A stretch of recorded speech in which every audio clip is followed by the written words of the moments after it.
Тусгаар тогтносон Монгол улсын иргэн танд энэ өдрийн мэндийг хүргэе. Төгс соёлыг дэмжигч Орлоо телевиз Ням гараг бүрийн яг энэ цагт үзэгч та бүхэндээ бидний мартаж үл болох мартаж чадахгүй тэрхүү ариун баялаг түүхийн сангаас сонирхолтой сэдвүүдийг төвөрлөн бэлтгэн хүргэдэг билээ. Дээр хөхрөгч мөнх тэнгэр. Дэлхий дахин багтах уулц хангаа ус мөрөв.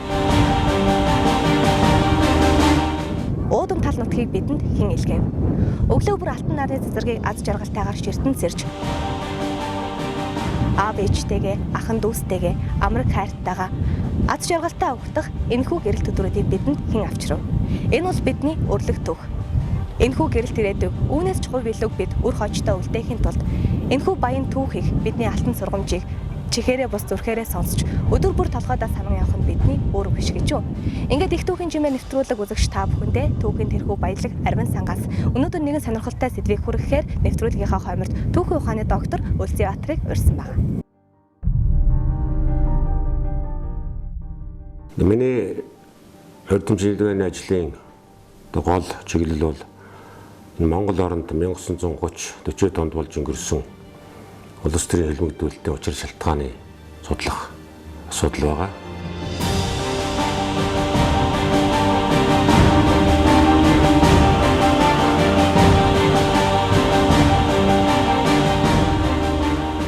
Энэ чиглэлээр би судалгаа хийж, цул зэрэгээ хамгаалж, ном бүтээл гаргаж явдгийн одоо нийтдээ энэ ажлаар судалгаа хийгээд 20 гаруй жил болж байгаа шүү дээ. Тэгэхээр би энэ бие сургууль багшилж байхдаа түүхийн хичээл зааж байхдаа энэ сүмхийд нам нарын асуудлаар нэлээд сонирхон судалдаг байсан.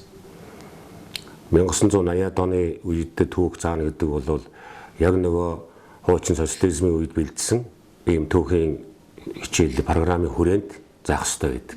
Тэрнээс ажиж болохгүй. Жишээлбэл Чингис хааны үеийн Балдан дагуулын үеийн түүхийг заахтаа энэ бол төрөмгийл байсан гэж заадаг.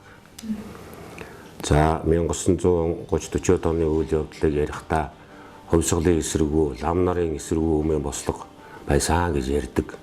Яг энэ хүрээнд л ярих хэвээр юм байлаа л. Тэгээ энэ дагуу хичээл зааж явах явцдаа яагаад энэ одоо олон зуун мянган лам нарыг устгах хэрэгтэй болсон? Хүрээ хэд яагаад Монгол хэрэггүй болчихсон юм? Яагаад лам нарын амь насыг хороо гэдэг дээр би зүгээр сонирхон өөрийн хувийн судалгаа хийж эхэлсэн. Тэгээд ингээд судалгаа хийх явцад эн чинь зөвхөн лам нартай холбогдсон биш, улс төрийн ерөн томоохон асуудал байна гэд 1988 онд би сургуулийнхаа захиргаа тэр нийгмийн аялал яамны хүсэлт удирдлагад хүсэлт тавиад нийгмийн аялал хамгаалах яамны тусгай архивт ажиллагаар болсон. Энэ үеэс л богд Жавзандам хотогт Даалан Цэрэнчимэд зэрэг анхны хувьсгалчдын, Данзан Бодоо зэрэг ардын хувьсгалын тэмцэгчдийн гиндэн дэмдний хэргийн тухай өөр өнцгөөс харж зөвхөн түүхчид, эрдэмтэд биш ард түмэн үүнийг сонирхож эхэлснээс нам засаг үүнд хяналт тавих аргагүй болсон ажээ. Ийхүү 1989 оны 12 дугаар сард ардчилсан хувьсгал эхэлсэн билээ. Үүнээс цаашлаад намын төв хорооны дэргэд цагаатах ажлыг удирдан зохион байгуулах комисс байгуулсан бөгөөд энэ комиссийн дарга нь Намсрай гэж хүн байсан аж. Энэхүү комисс нь хувьсгалын үеийн эсэргүү хэмээгдэх хэрэгүүдийг ахин шалгах, үнэн мөнийг тогтоох байсан бөгөөд энэ ажлын ихэнхийг нийгмийн аюулаас хамгаалах яамны дэргэдэх архив өөрч байжээ. Энэхүү архивт шин залуу архивчид түүхчдийг нэмэн томилж цагаатах ажлын комиссийн дэргэдэх ажлын хэсэг болгосон байна. Энэ цагаас л улс төрийн хэлмэгдүүлэлтийн үнэн мөнийг мэдэж болох архивын баримтууд, хавтаст хэрэгүүд, хэлмэгдүүлэлт хийгдсэн арга ажиллагаа, хэлмэгдсэн хүмүүсийн тоо зэрэг үнэн мөнөөрөө ил болжээ.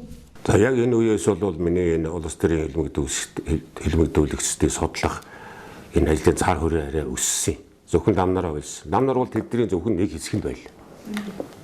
Тэгээд өөрийнхөө гол сэдвийг бол ерөөсөө Монгол дахь улс төрийн хэлмэгдүүлэлтийн учир шалтгаан гэсэн энэ сэдв болгоод ажиллаж эхэлсэн. Тэгээд энэ чиглэлийг би 10 гаруй жил судалсны үндсэн дээр 90-ад оны сүүлээр 98 онд түүхийн ухааны дэд эрдэмтдийн зэрэг хамгаалсан учиртай. Ер нь бол одоо миний судалгааны чиглэлийн одоо явж ирсэн товчхон түүхэн замнал нь бол юм байна. 1000 жилийн өмнөх түүх тов тодхон байдаг бол харин 100 жилийн өмнөх түүх балархаа байдаг гэдэг. Энэ л түүхийн мөн чанар юм. Яг одоо бидний үзэгч та бүхэнд өгүүлж байгаа хэлмэгдүүлэлтийн үеийн энэхүү хар бараан түүхийг олон хэрэгүүдийг зөвхөн ардчлалын дараа судалсан хэрэг биш юм. Социализмын үед энэхүү хэрэгүүдийг судалж байсан боловч харамсалтай нь үнэн мөнийг олоогүй байж. 1930-ад оны үйл явцыг анх 1957 онд цагаатах ажлын явцдаа судалж эхэлсэн. Яагаад 1957 онд энэ цагаатах ажил эхэлсэн гэхээр 1953 онд Сталин нас орсон.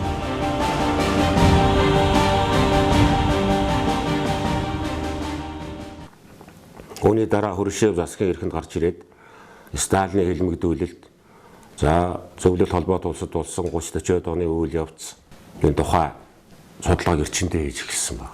Тэгээ 1957 оны одоо зөвлөлт холбоот улсын коммунист намын 20 дугаар их хурлаар энэ Сталиныг дахин шүтжижсэн тухай зөвлөлт холбоот улсад болсон энэ улс төрийн хэлмэгдүүлэлтийн тухайг томоохон хурал хийж зарим хүмүүст нь хариуцлага тооцож арга хэмжээ авсан байдаг. Тэгээ энийг бол Хрущевын дулаарлын үе гэж ярьдаг. Энэ үест Монгол улсад ч адил хэлсээр шийтгдсэн хүмүүсийг цагаатгах, гэмтэй хүмүүсийг шийдэх үйл ажиллагаа эхэлсэн аж. Харамсалтай 1990 оны хүртэл энэ ажил 30 жил унтарсан юм. Үүний гол учир нь социализм болоод зөвлөлт холбоот улсын нөлөө Монголд арилаагүй тийм л үе байсантай холбоотой. Зөвлөлт холбоот улсын коммунист нам Коминтерн буруутай байсан үнэн зөвийг олж ялгалгүй цагаатах ажлын комисс Чойвасныг хэд дахин шүтснээс дотоодыг хамгаалах газар нам төрийн хяналтнаас гараад дураараа ажиллажээ гэсэн дүгнэлтийг гаргасан байдаг. Энэхүү дүгнэлтэд төмбийн болон гинтэн тэмдний хэрэг багтаж байжээ. Гэтэл яг үнэн хэрэг дээр юу вэ гэдгийг дүгнээд байгаа юм л да. Төмбийн хэрэг, гинтэн тэмдний хэрэг гэж одоо ийм хэрэгүүдийг зохиомол үүсгэсний шалтгаан нь тэр 1917 онд ялсан Октябрийн хувьсгалын одоо нөлөөг дэлгэрүүлэх. Жишээлбэл Монголоор дамжуулаад одоо зүүн өмнөд Азад социализмын хүрээнд дэлгэрүүлэх. За бусад одоо баруун дэш байж байгаа Польш, Унгар одоо энэ улсуудаар дамжуулаад одоо Германаар дамжуулаад Европт түгэх ийм ажлуудыг гэдэг. Жишээлбэл Европт гэхэд чинь Германд 1922 онд одоо зөвлөлт засаг мандаж байлаа шүү дээ. Баварын бүгд найрамд улс гэж байгуулад тэгээд цаашаа Европ одоо ийм үзэл санаа ингээ хүчтэй явж эхэлж байсан. Тэгээ энийг бол хувьсгалыг экспортлох гэж ярьдаг. Шууд одоо Троцкий байна. Бухарын байж энэ одоо зөвлөлтний коммунист намын удирдагч нар Сталинын төмөр зэрэгцэн ажиллаж исэн нөхдүүд энийг шууд сурталчилж исэн. Хувьсгалыг экспортлох хэрэгтэй, экспортлноо. За энэ хувьсгалд садаа болсон хувьсгалыг эсэргүүцэх хүмүүсийг бол террор хийн устгана. Красный террор гэж ярьдаг тийм улаан террор хийнэ адилхан. Тэгэхээр энэ үзлийг бол дэлхийн ертөнцийн төгөөхийн тулд ингээл гартаа таарлцсан, хилдээ таарлцсан бүхнийг нөлөөлөнд авахын тулд энэ үйл явц хүчтэй өрнөдөг. Тэрний учир шалтгааны үндсэн дээр гол улс нь бол Монгол. Монгол бол энэ хувьсгалын үйл санааг зүүн өмнөд Аз, төв болон зүүн өмнөд Азад тараах хамгийн гол гарцсан стратегийн бүс нь. Тийм учраас коммунистуудын хувьд бол Монгол улсыг алдаж болохгүй гэсэн нэг юм геостратегийн, геополитикийн бодлогын үндсэнд байж. Тэр Монголд бол улааны засаг байх байж ич өөрийнх нь нөлөөнд баттай барьж чадна. Тэгвэл зөвлөлт холбоот улсын нөлөө хэрхэн орж ирсэн тэр цаг үеийг дурдах ёстой байзээ. Тэрхүү нөлөөллийг зөвхөн хэлмэгдүүлэлтийн тэр үетэй холбоотой хэмээн ойлгож болохгүй юм. Энэ нөлөө Монголыг өөрийн эрх ашигтаа нэгтгэх гэсэн томоохон гүрнүүдийн эртний үеийн тэмцэлтэй холбогдох билээ. Энэхүү тэмцлээс өнөөгийн бидний ярих сэдвийн учиг цангилаа хөврөх юм. Тэгэхээр яагаад зөвлөлт холбоот улс Монголд ингээд хүчтэй ороод ирсэн юм бэ? Нөлөө нь яагаад Монголд одоо юм хүчтэй болцсон юм бэ гэдэг асуудал гарна л да. Тэгэхээр энэ өөрийнх нь нөгөө Монголын түүхтэй холбогдно. Зүүн Аз дахь улсууд бол Япон, Хятадын түүхтэй холбогдно.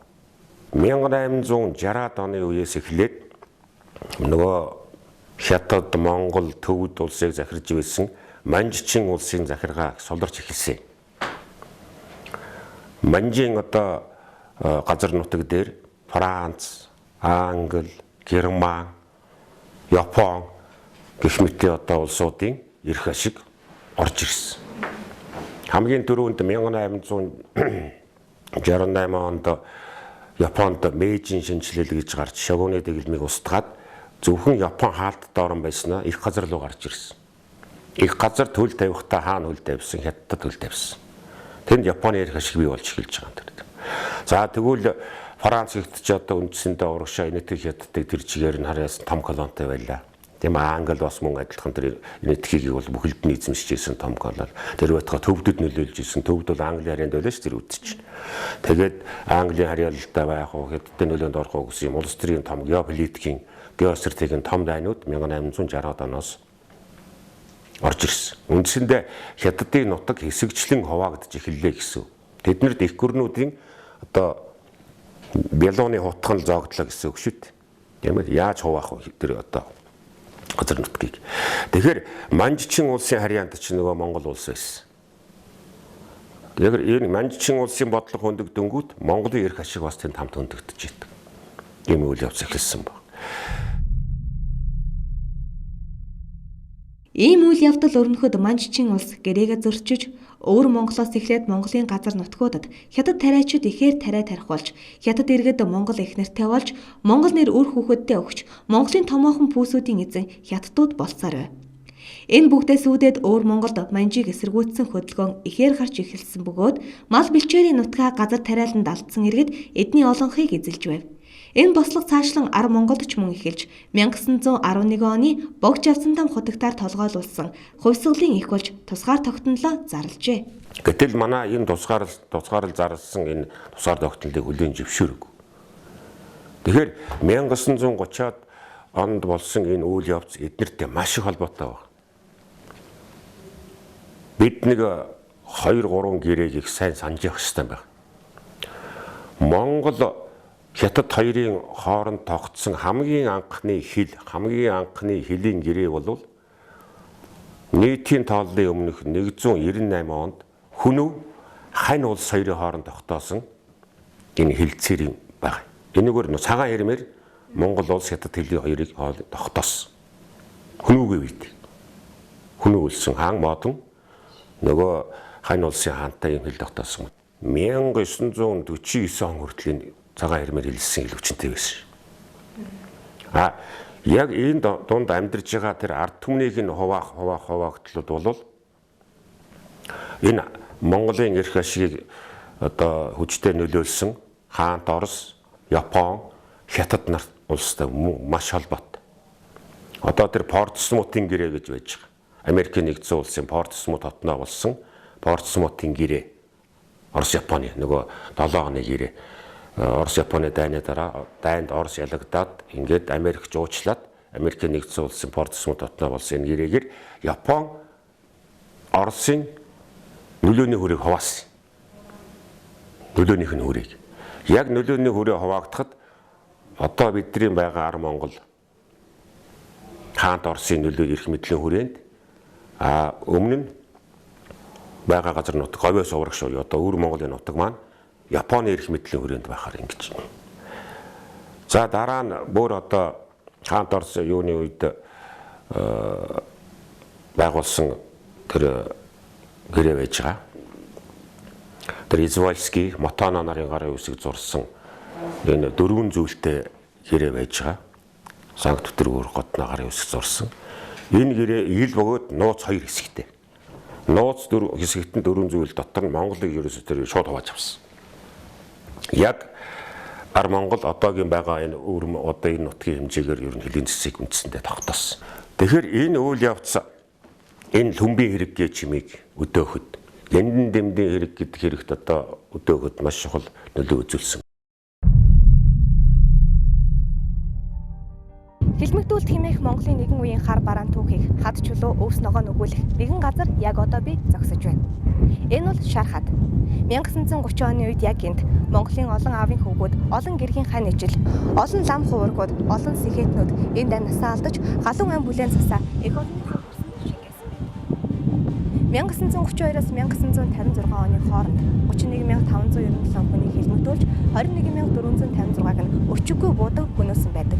Юуны учир Монголын шин залуу үеийг Монголын олон ирчүүдийг инхүү буудан хөнөөж Монгол айл өрхийн голомтыг тэр төдийгүй Монгол эх орныхоо манд голомтыг харлуулсан юм бол. Энэ буудаж хороогдсон 21,000 гаруй хүн дотор чинь 14,600 лам нар бараг 60 гаруй хүн болж байгааз.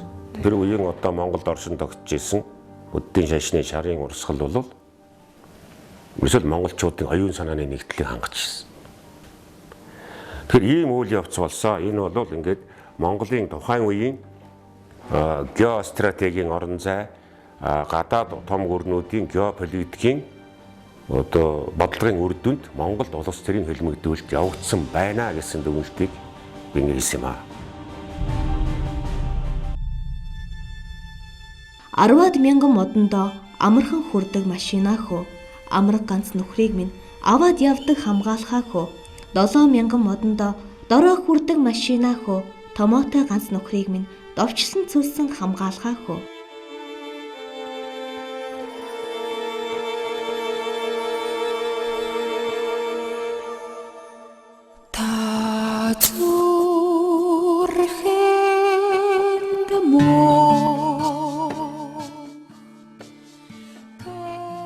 Эр нөхрөө алдсан бурайд бүсгүй сэтгэлээс урган гарсан энэ хагцлын дуу, гунигийн дуу, бүх хэмтлийн дуу нэгэн цаг дотоодыг хамгаалахын туршуулуудын хэргийн баримт болж байсан буй.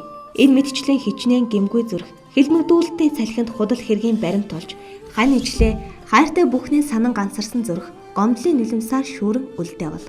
Энэ хэргийн ихэнх бидний мэддэгч нарийн өчгийг нь үл анзаардаг лүмбийн хэрэгээс ихтэй билээ.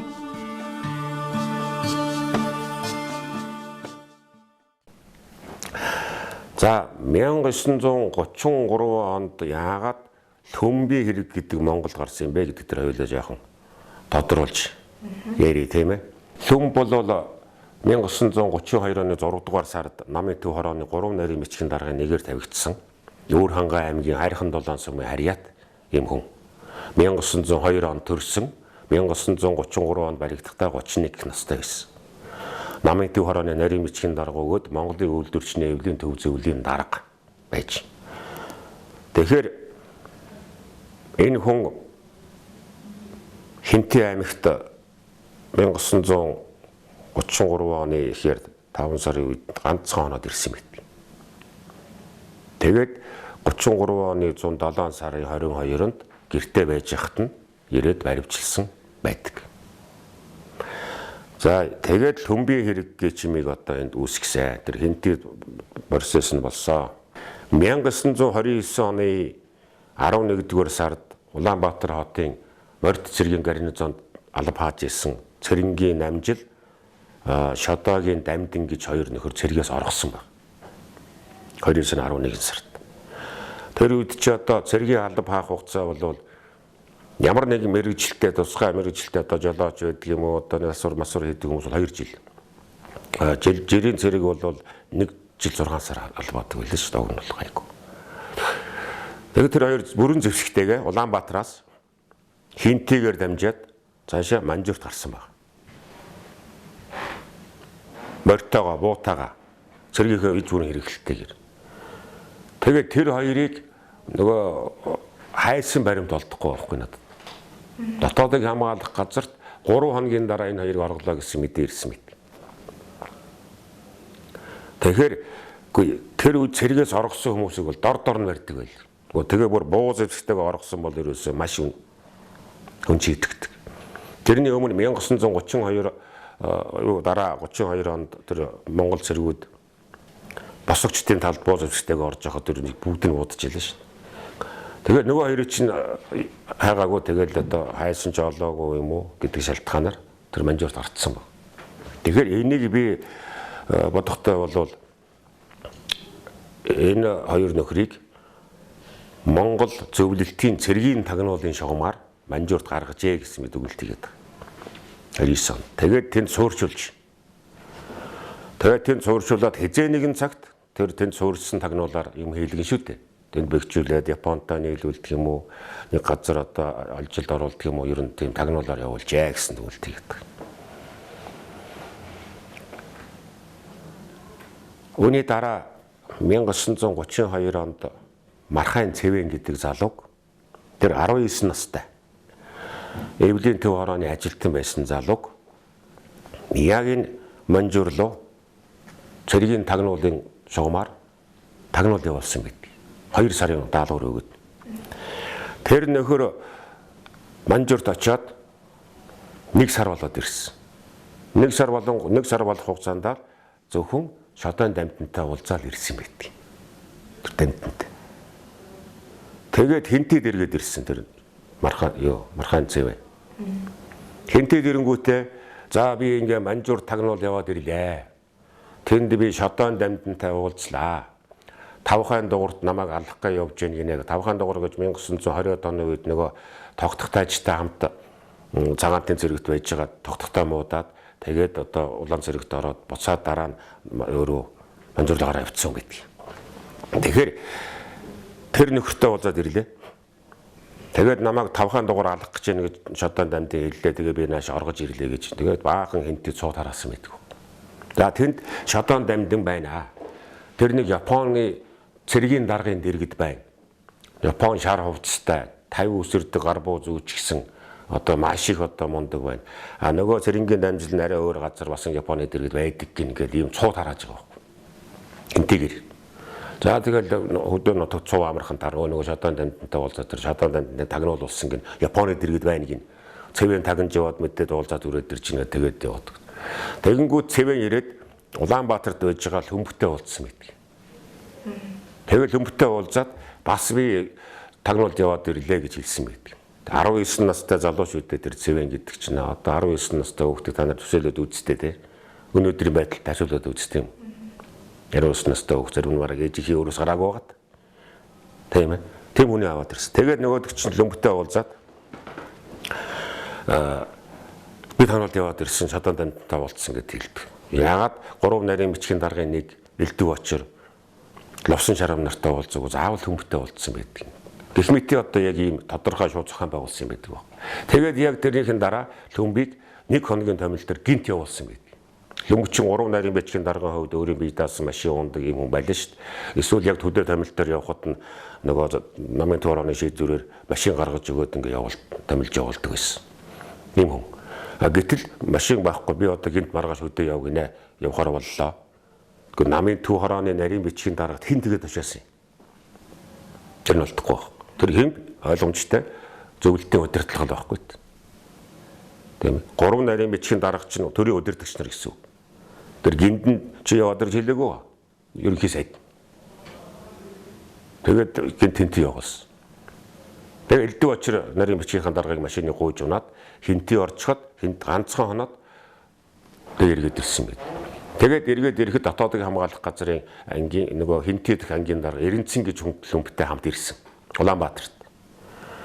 Улаанбаатарт ирэнгүүтээ яг тэр хооронд хинтийд дороо цууд харсан байд. Хөмбө хинтийд ирээд Арднагийн цэг гэж явтаа нууцаар уулзчаад Шадовын одоо даалгаврыг ингээ ярьчаад явчихжээ гэсэн цуу арданд харсан байдаг. Цуу яриа. Тэгээд хинтэд ирэнгүүт нь нөгөө Эренчин дарга чинь дотоодыг хамгаалах газрын дарга Намсрай одоо ерөнхий сайд гинтэн бусад хүмүүст энэ хинтэд болж байгаа үйл явцын тухай мэдээ өгсөн байдаг. Яг тэгэхээр 33 оны 5 сараас эхлээд одоо Арднагийн цэвгж яв за ингээ гэх мэтийн одоо хэдэн залуучуудыг барьдсан байдаг. Нөгөө одоо би ярина Арднагийн цэвгж гэдэг чинь дотоодыг хамгаалах газрын онон дадлын ангийн төлөөлөгч анзантай нэг хүүхний төлөө болж маргасан хүн мэл дээ. Эний чинь хүүхний маргаан гэдэг байхгүй. Тэгэхээр тэр мэрийг барай тойрцсон тэдний чинь зодож нүдж байгаа тэрийг хүлээлгээд 40 50 хоног хэрэг хүлээлгээд би ер нь Японы тагнуулаа шодон дамтантай холбоотой гэсэн мэдүүлэг аваад эхэлсэн байдаг. Эдрээс аваад эхэлсэн байдаг. Тэгэл хүн аваад эргээд ирсэн. Тэгээ 6 сард үйл явц болоод 7 сард хүмийг өрчиж байгаа байхгүй. За тэгвэл хинтэд юу болж ягаад тэр зэвгэж өнтер баригдсан гэхээр 1933 оны 1-2 дугаар сард 1-р сард дотоодыг хамгаалах газрын төв орон нутгийн удирдагч байгууллага удирдагч нарын хурал Улаанбаатар хотод болсон. Энэ хурал дээр за хинтэд орнодод одоо бүгшсэн энэ Японы тагнуулын шинжтэй үйл ажиллагаа явагдах гээд байна. тэнд ер нь Японы тагнуулууд байна гэсэн ийм яриа яригадаад энд одоо хүчтэй ажиллах хэрэгтэй гэсэн юм хийсэн байд. Гэтэл тэр үеийн дотоодыг хамгаалах газрын тэр мэдээ баримт тагнуулын мэдээний дотор тэр орнодод ингэж Японд хийж जैन тагнуулны юм байна хэнтэд юм юу ч байхгүй. Ганцхан байгаа нь хэнтэд тэр нөгөө Арднагийн цэвүүжийн эсрэг үүсгэсэн Данзангийн асуудал байна. Тэгэхээр Данзан яг энэс хойш 2 дугаар сард 33 оны 2 дугаар сард хэнтэдийг дотоодыг хамгаалах ангийн бие бүрэлдэхүүнийг тэр чигээр нь солисон байдаг. Дандаа шинэ хүн тавьсан. 33 оны 2 дугаар шинэ хүн тавьсан. Тэгээд тэр шинэ хүний тэр онон дадлын дотоодыг хамгаалах ангийн дараагаар очсон Данзан гэж хүн. Төвний эхнэр Балжмаа гэж хүн байсан. Тэр энд багшийн сургууль сурж ирсэн. Тэгээд сурж ирсэн учраас эхнэрээ орхиод хэнтэд очсон. Тэр тэгэхэд Данзан тэгэхэд 23 настай байсан. 23 настай. Би яагаад түүний нас шүд юуг ингэ яриад байгаа юм гэхээр тэр үйл явцыг л ойлгох гэдэг шүү дээ. Яг энэ яаж зохион байгуулсан үйл ажиллагаа нөгөөдөл харанхуугаар ашиглагдсан юм бэ гэдгийг. Гол нь нас залуу хүмүүсээс учраас тэр мэдчихэж байна. Тий. Гол нь тийм сони юм байгаа даа байхгүй. Эдний гинэн цайлганыг ашиглаж байна гэсэн үг. Харанхуугаар ашиглана гэж ярьдаг тийм. Тэгэд нэг 30 40 хүмүүс бол арай гашир ханднаад юу байдаг. Тэгэнгүүт нөгөө Данзан чинь очиод тэнд байсан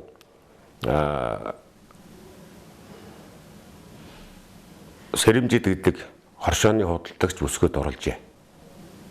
Тэр нь 17 настай байсан. Бүрээ тусган. Тэгээ яг ганц үе залуучууд тийм дурлуулах юм бол байна шүү дээ тийм гэж илтгэлдэж ирж байгаа. Тэр бол хүний дурлуулдаг нас. Тэр бол энд буруу баг. Тэгэхэд Данзанг очихоос өмнө Арднагийн цэвгжив Сэрэмжид нар хайр сэтгэлийн холбоотой байж. Цэвгжив 21 настай. Бэс. Ийм залуучууд. За цэвгжив нь Хинтийн одоо тэр дадал сумын хоршооны эрхлэгч байсан. Юм үнэлтэй. Сэрэмжид нь хөдөлгөгч байх нь. Данзан өөрийнхөө дүү дулам сүрэнг дагуулж очсон байдаг. Тэнд бас хөдөлгөгчээр тавьчихсан байдаг. Тэр дэлгүүртэй. Дэлгүүр гэдэг нь юу гэхээр нэг жижигхэн одоо байшин байх л да. Агуулгатай.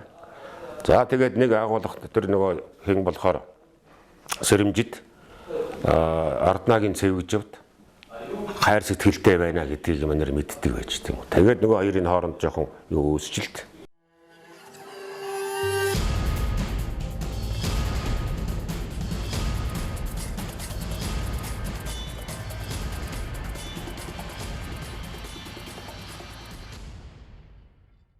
Нэг хавар энэ тэр дадлын хоршоонд хадгалагдчихсэн толгой шир хоёр муудчихдээ.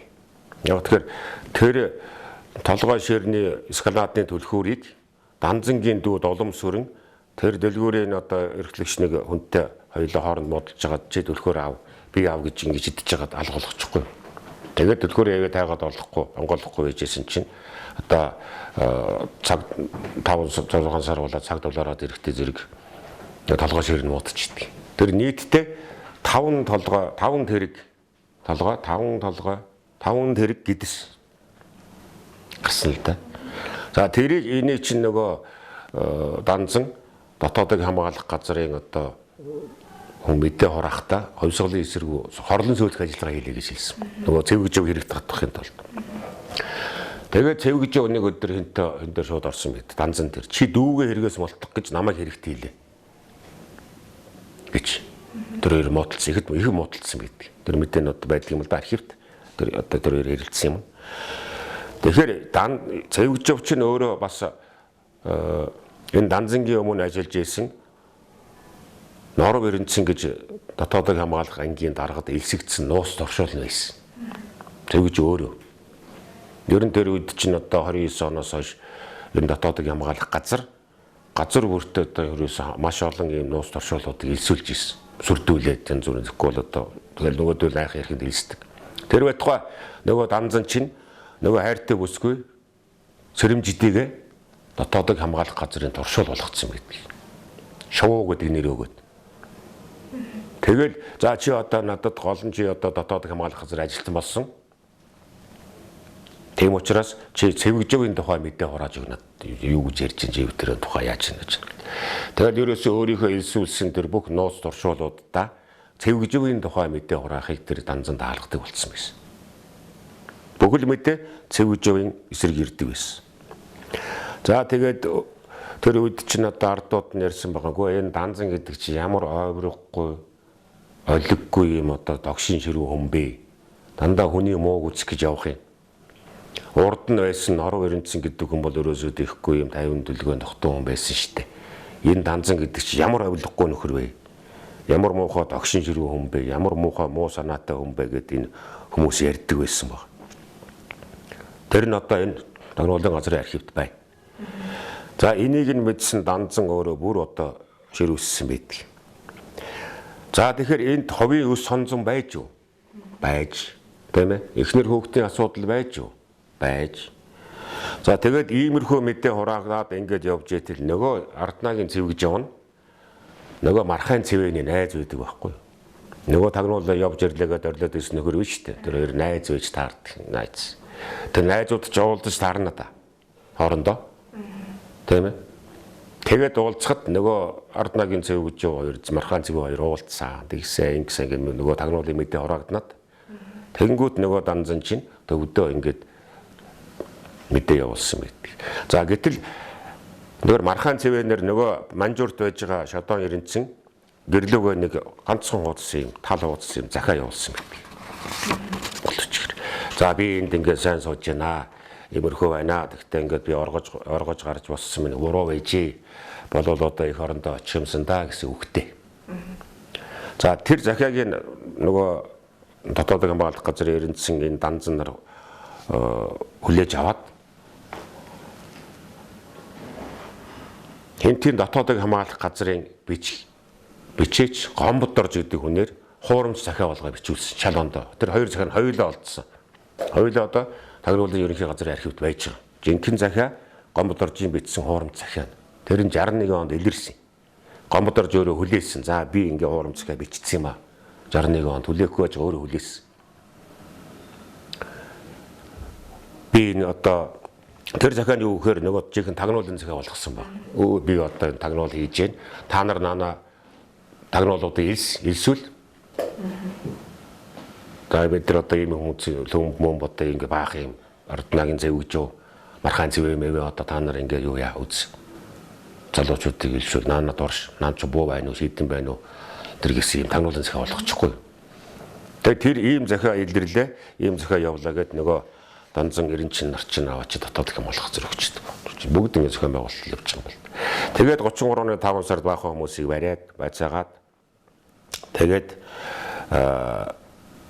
нөгөөдөлөрч хэрэгүүлээсэн. Ямар хэрэггүй гэхээр Японы ер нь тагнуулаа бид нар зодож тэр чинь зүгээр ингэ байхгүй. Тамлна. Тэгжээж за энэ чинь шодон эренцэнтэй холбоотой мархаан цэвэн бид нар одоо холбоотой гэх. Тэгээ ингээд ийм хэрэг үүсгээд энэ хэрэгт нийтдээ 317 хоног шийдэгсэн байдаг. Хинти, Дорнод, Улаанбаатар гэдэг ийм гурван төвтэй хувьсгалын эсэргүү Японы тагнуул нууц бүлгэн байна. Энэнд төмб тэргүүлж байжээ. За хинтэд өдөрдөгч нь бол одоо ингээд энэ арднагийн зэвгэж явна оров сүрөө өнтер гэдэг энэ баах юмнууд дээр дордынхан тэр байна гэдэг. Тэгээд нийт 300 тонн шийдгээд эндээс 53 хүний буудаж авсан. Нөгөө айхтар байцалч ер нь Лөмбийгээс эхэлсэн юм. Ерөөсөө л яг бүх тамгалгаа тэнд эхэлсэн тий. За Лөмбийг болохоор Монголд 3 сар байцаагаа Лөмб хэрэг хүлээгээгүй. Би юу Япон тагнуул байтгаа тэр Япон гэж үний чи хараагүй. Юу Япон тагнуул. Хэрэг хүлээгээгүй. Тэгэхэд Орос руу аваачаад явсан. Зөвлөлт холбоотой улсад аваачсан. Москвад аваачсан. Тэнд 5 сар байцаасан. 5 сар. Тэр Лөмбийг бүр зөвлөлт холбоотой улсын дотоод аюулаас хамгаалах байгууллагын дарга өөрөө байцаасан. Артуу зөвгөч юм. Дарга нь өөрөө байцаасан. Тэгэхээр ямархуу том хэмжээний юм бол одоо андаас харагдаж байгаа ч тийм. Тэгээд Лөмбөнд хэрэг хүлээгээгүй. 5 сар тамлуулаад хэрэг хүлээгээгүй байцаагдаж иргэд. Хэрэг хүлээгээгүй. өөрөө хэлсэн байдаг. За би хар толгоогоор дүүрийг шийдлээ. Монголын хэл дээр ирчээд. Би нэг амиа бодоод гарвал гарах л байлаа. Тэгж би олон хүүхдийн залуу эмгэн хүмүүсийн цусаар гараа аваад явах вэ? Би хар толгоогоор л дүүрийг шийдсэн. Би өөр шийдсэн шүү гэж хэлсэн байт. Алтан булган хэл дээр.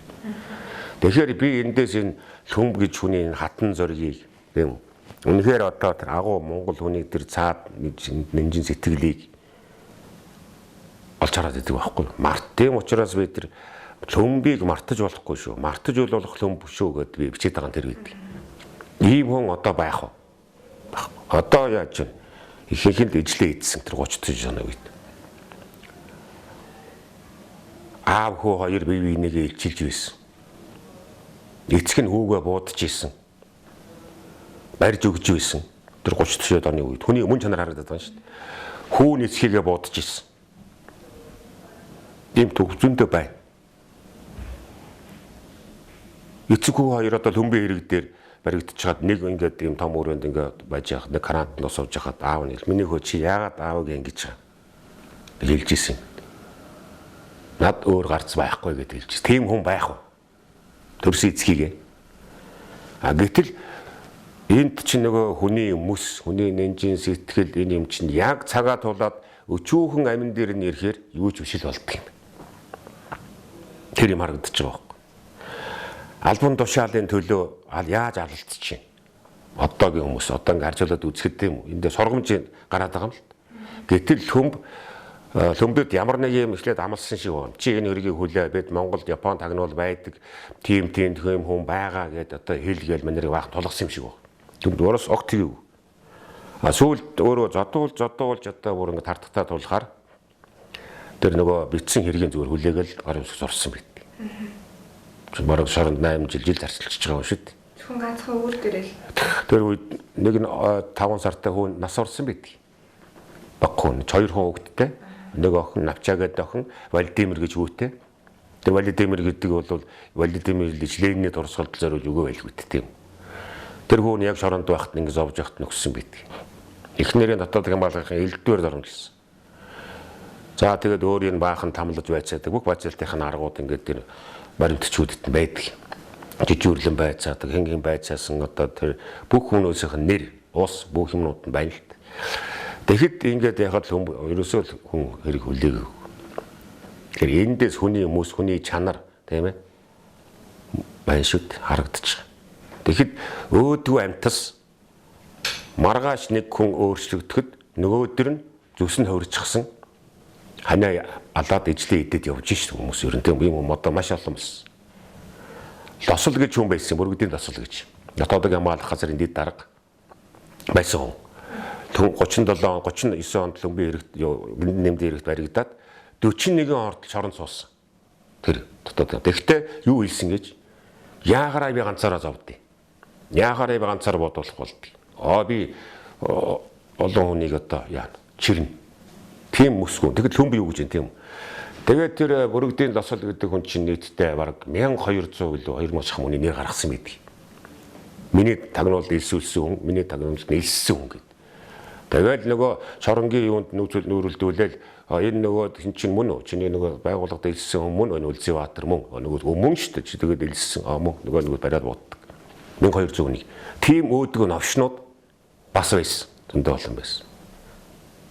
Маш хүний амир дагуулдаг тийм өчүүхэн амьд нь ирэх хэрэг өгöd. Тэгэхээр ингэж хэл сэрэг хүлээлгээд 34 оны 1-р сард Лөмбийг буудаад алчихсан. Дотоодыг хамгаалах газрын 6 хүний бүрэлдэхүүнтэй гараад буудчихсан. За гэтэл үндсэн шалтгаан юу байсан бэ? Оросууд одоо зөвлөлт холбоот улс яагаад ийм том зохиомл хэрэг гарч Японы тагнуул гэж хүмүүсийг хэлс хэрэгт бөөнөр нь оруулаа гэдэг асуудал байна. Тэгэхээр энд нөгөө геополитикийн юу л байж байна. Асуудал байж байна. Энэ зураг дээр Монгол улс 3 хөрштэй байгаа нь харагдаж байна. Хойдлолтын зөвлөлт холбоот улс, хурдалд нь одоо хятад яг дорнод хэлээр Манжуга улс. Энэ улаан нь Япон, Японы нөлөөнд байгаа Солонгос ингэ байж байгаа тийм ээ 1905 онд одоо орсон. Японы нөлөөнд манжуур ингээ Монгол 3 хэлтэй болчихж байгаа. 3 улстай хэлчихэж байгаа. Энэ 3 дахь хөрш бол маш аюултай хөршөө гэж зөвлөлтөд удирдлага тооцсон. Тэгэхээр энэ 3 дахь хөршид зөвлөлт холбоот улсын нөгөө геостратегийн аюултай орон зай болж өөрчлөж байгаа.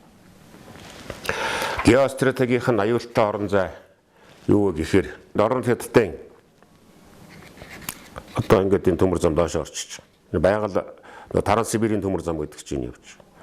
Энэ төмөр зам бол энэ зөвлөлт холбоот улсын алс орнод дах амин сүнс. Энэ таслагдвал зөвлөлт холбоот улс ерөөсөө Уралын цаадахт нутагт амьдрах орон сайтай болно гэхээс Сибирь рүү зүүн Аз руу орох хамаг стратегийн орон зай геополитикийн бүс байхгүй болчих. Тийм учраас яг энэний судсан дээр Монгол улс сууж байгаа. Тэгэхээр Монголын төрөв яриад байсан энэ эрх ашиг гэдэг чинь энэ. За бурятуудыг хэлмэгдүүлсэн нэг гол шалтгаан байдгаа гэж яриад байдаг ч зөвхөн бурятын эсрэг хийсэн хэрэг шүү лөмбийн хэрэг чинь гэдэг. Бас тэгсэ. Яг тэгэхээр энэ бурятууд маань одоо ингээ байгуул нуурын саваар оршиж байгаа шүү дээ тийм ээ.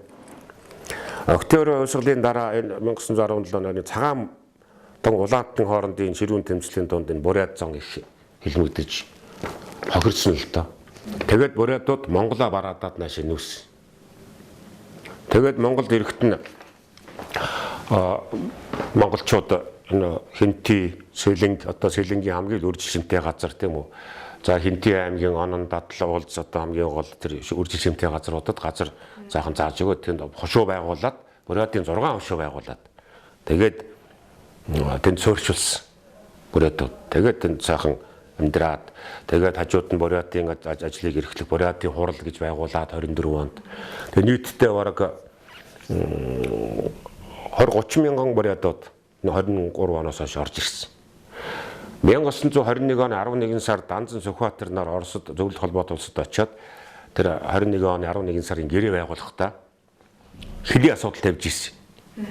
Тэрний үгээр одоо ер нь хойд хэдүүлээ хил тогтооё. Нэгдүгürt хил тогтооё. Тувааг манай бүрэлдэхүүнд аавь. Чинь 15 оны хяактын 3 улсын гэрээгээр хаант Оросын харьяаны болгоцсон байхгүй тувааг. Туваа чи манай үндсэн одоо газар шүү дээ. Тувааг аавь. Бурятуудыг бол яг сайн дураар нь яг базар нутгийн болийг таньдтай тийм үү. Бурятуудыг сайн дураар нь нааш нь авъя. Хүмүүсийг нь сайн дураар нь авъя гэж хэлжсэн. Тэгээд тэр бурятууд маш олон хэмжээр нааш орж ирсэн.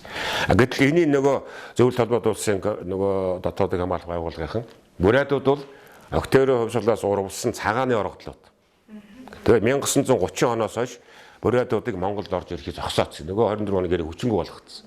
Тэгээд харин орж ирсэн зарим нь барьж үг энэ төр гэсэн юмнуудыг хийгээд ийм хомруулах юм хэлцгаа гэсэн. Бурят гэдэг чинь учир юу гэхээр Монгол бурят өөр Монгол гурвыг нэгтгэхээс айсан хэрэг. Монголчуудын нэг том үзэл санаа байдаг. Монгол нэгдэх ёстой гэж. Энд чинь манай үндсэн нутгийг 3 хуваацсан шүү дээ. Тэгэхээр тийм үг өгдөг шүү дээ. За нэг үг өгдөг шүү дээ. Могой 3 тасарсан ч гөрүүлийн жинэтэ гэж. Тэгэхээр Монгол бол гөрүүл байтугай жинэтээр үлдсэн л даа. Тэгвэл манай үндсэн нутаг бурят энэ өөр Монгол одоо тэр цагаан хэрэг мөрөлт нутгууд чинь бидний л үндсэн уугуул энэ үеэс хойш байхгүй болж Монголыг нэгтгэх нь 3 Монгол нэгдэн гэсэн ярьсан хүний памонголист үзэлтэн гэж нэрлээд шовинистууд гэж нэрлээд тэгээд эн чинь ховсголын эсрэг үзэл шүү гэдгийг хэлж өгсөн баг. Монголын нэгдэл гэж ярьсан хүн ховсголын эсрэг үзэлтэн болж өгсөн. Тийм учраас бурятын эсрэг юм дан явуулсан баг. Нөгөө талаар нөгөө бурятууд нь зөвхөн Монголд биш шинэхэн гэдэг одоо манжуурын энэ баруун хойд хэсэг рүү бас ингээд очиод нүгүүд очсон байдаг. Тэгээ шинэхний манжуурч бурятууд байна, Монголд байна. Энэ байсан. Тэгэл бүгдээ нэгтгэж ийм устгасан юм ажил явагдаж үндсэн шалтгаан. Монголын нэгдлийн эсрэг. За одоо энэ том ажил бол яг эндээс эхэлсэн.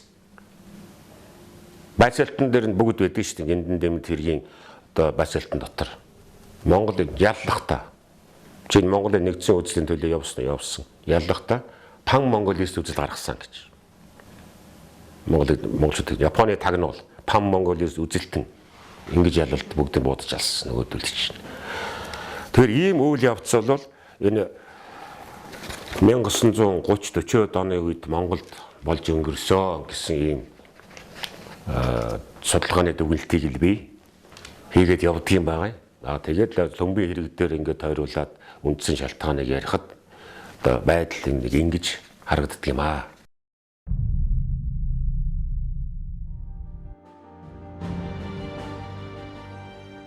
Ханад цагаан гэрийн од хэмрийн тон дээр хамаг олны тулсан омог халуун голомт дээр хан алтан аавын онгон тэргүүн оргил дээр хатан сэлэнгээжийн одод орчих мандал дээр тусгаар тогтнол чамайг тунхаглан бичнэ бий. Тусгаар тогтнолоо бичсэн ариун түүх эцэг өвгдөө маань амиараа хамгаалсан гадуур чороо өгүүлсэн бол өдгөө миний ард өрнөж байгаа энэхүү тайван амьдрал эх орноо хэмээн цээжэд илдэх элбэг баян түүх өгүүлсэн билээ. Түүх гэдэг дахин давтагдах ирээдүй гэдэг эцэг өвгдөө маань амиа харилцгүй тэмцсэн тэрхүү тэмцэл бидний хувьд дуурайлал болж харин нэгзэгтэй үед эвдэрлсэн тэрхүү алдаа бидний хувьд сургамж болох үзье. Их түүхийн жимээ нэвтрүүлэг энэ удаагийн дугаарт үзэгч та бүхэндээ хэлмэгдүүлэлт хэмээх Монголын нэгэн үеийн хар бараан боловч бидний үүр санааж явах ёстой түүхийг танилцуулан хүргэлээ. Дараагийн дугаараар та бүхэндээ олон сонирхолтой сэдвийг хөндөг олон сонирхолтой нэвтрүүлгүүдийг бэлтгэн хүргэх болно. Баяртай үзэгчдээ.